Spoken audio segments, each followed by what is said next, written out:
CF মোটো নতুন bike 125 NK বাংলাদেশের বাজারে চলে এসেছে। বাইকটির প্রাইস এখন অ্যানাউন্সমেন্ট হয়নি, তবে বাইকটি তাদের শোরুমে ডিসপ্লে করে দিয়েছে অলরেডি। তো আপনারা যারা বাইকটি দেখতে ইচ্ছুক শোরুমে সরাসরি চলে আসতে পারেন।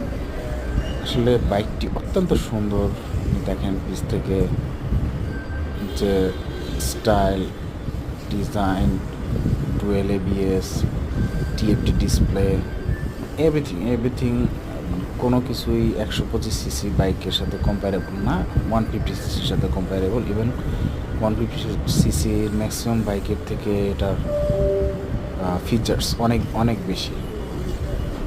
সো আপনারা যারা কিনতে আগ্রহী অপেক্ষা করুন প্রাইস রিলিজ হওয়ার আগ পর্যন্ত। আশা করি বাইকটি সিএফ মোটো 2.5 লক্ষ টাকার ভিতরেই রাখবে। 2 লক্ষ টাকার নিচে আশা করা বোকামি এই কারণে যে এটার যে ফিচার্স এগুলো দিয়ে 2 লক্ষ টাকার মধ্যে হওয়াটা পসিবল না। তারপর